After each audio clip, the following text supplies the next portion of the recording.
আসসালামু আলাইকুম। আপনারা কেউ আসুন্না ফাউন্ডেশনে টাকা দিবেন না। আমি আবারও বলছি, আপনারা কেউ আসুন্না ফাউন্ডেশনে টাকা দিবেন না।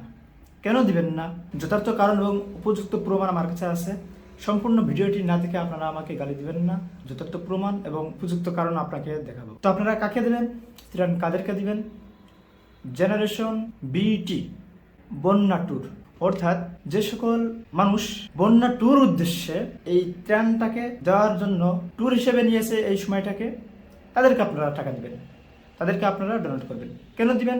দেখুন, তারা কত কষ্ট করে যেখান থেকে যাচ্ছে সেই এলাকা থেকে 50,000 60,000 টাকা উঠাচ্ছে।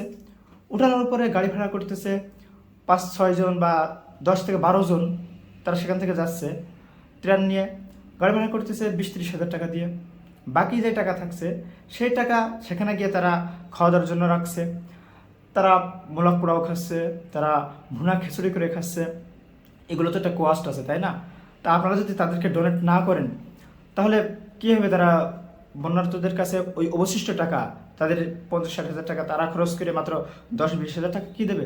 আপনারা বেশি বেশি করে তাদেরকে ডোনেট করবেন, তারা আরও বেশি বেশি বন্যার্থদের কাছে পৌঁছে দিতে পারবে টাকা, তাই না? সুতরাং কেউ আসুন্না ফাউন্ডেশনে টাকা দিবেন না। টাকা দিবেন কাকে? টাকা দিবেন জেনারেশন বিটিকে। দেখুন, সেখানে যাওয়ার পরে একটা বোট তারা ভাড়া করতেছে, যে বোটে ধারণ ক্ষমতা 15 জন। তো সেই বোটে তারাই আছে 10 জন। তারা যাচ্ছে, যাওয়ার পর 5 জনকে উদ্ধার করতেছে, একজনকে উদ্ধার করতেছে, সেইগুলো ছবি তুলছে, টিকটক করতেছে।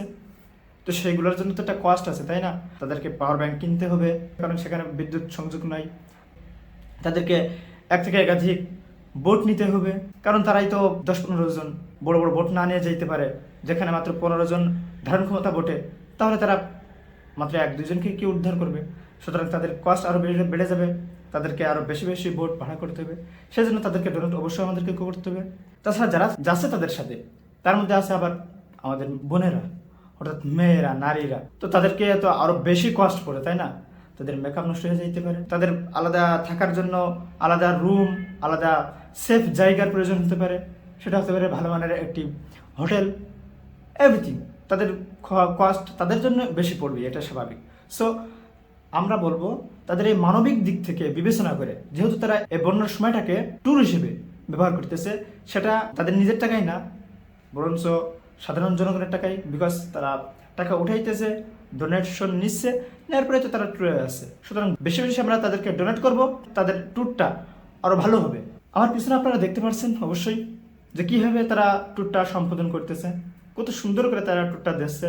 সুতরাং তাদেরকে আমাদের দেওয়া উচিত, যাতে তাদের ট্যুরটা আরও ভালো হয়।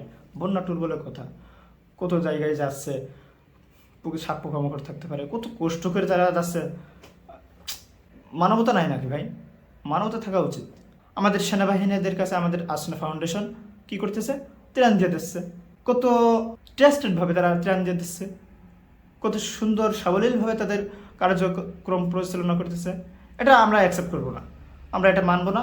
আমরা জেনারেশন বিটিকেই আমরা ত্রাণ দেবো, কেমন?